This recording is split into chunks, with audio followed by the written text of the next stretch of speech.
Cette façon dont Dieu se débarrasse de tes ennemis. Je vais te montrer cette façon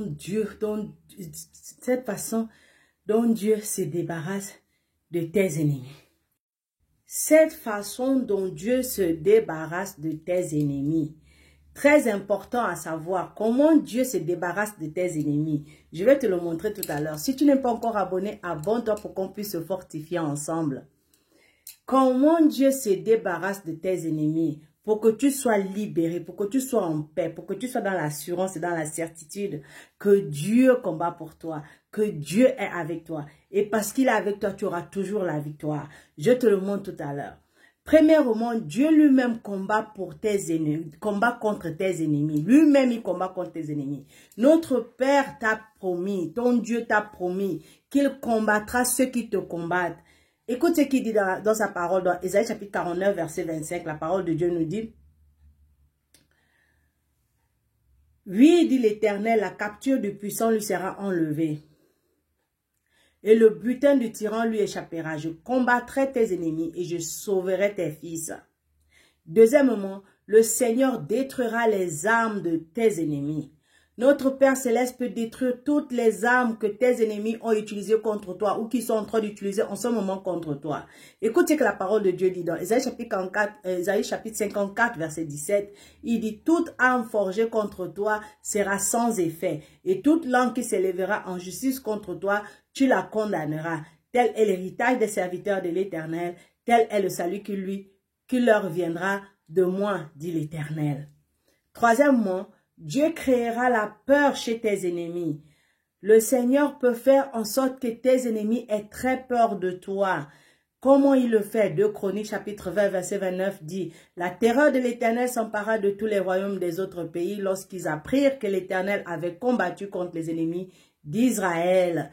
Quatrièmement, notre Père Céleste peut semer la peur parmi tes ennemis. Comment il le fait? Il le fait par des signes, par des prodiges, il le fait par des miracles, il le fait par des situations que même toi-même tu ne comprends pas, mais ton ennemi même, il sera tellement étonné, il va dire: mais qu'est-ce qui se passe ici?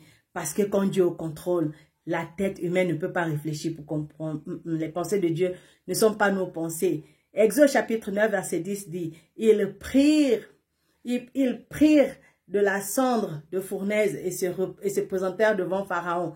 Moïse la jeta vers le ciel et elle produisit sur les hommes et sur les animaux des ulcères formés par une éruption de pustules.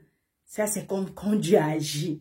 Cinquièmement, Dieu peut envoyer tes ennemis dans la confusion. Il peut les pousser à se combattre eux-mêmes, à s'attaquer eux-mêmes.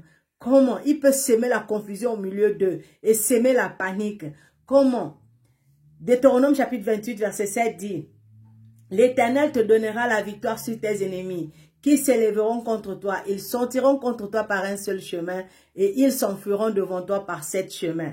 Sixièmement, Dieu peut envoyer la mort dans le camp de tes ennemis.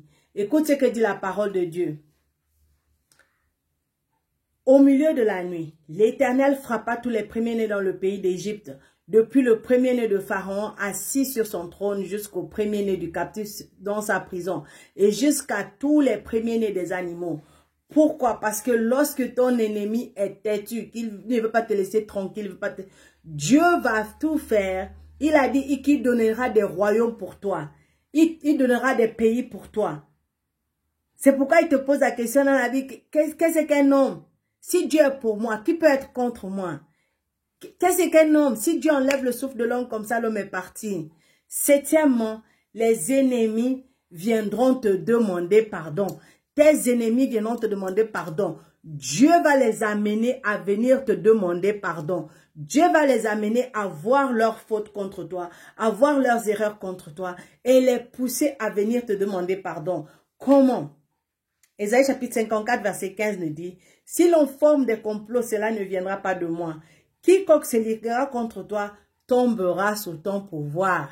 Maintenant, tu sais comment Dieu combat pour toi. Tu sais comment Dieu fait pour te délivrer de tes ennemis. Alors, tu dois savoir que Romains chapitre 12 verset 19 nous dit: ne vous vengez point vous-même, bien-aimés, mais laissez agir la colère, car il est écrit: à moi la vengeance, à moi la rétribution, dit le Seigneur. Quand tu le sais, à partir d'aujourd'hui, marche dans la foi et dans l'assurance que Dieu combat pour toi. Et parce qu'il combat pour toi, personne ne gagnera sur toi. Personne.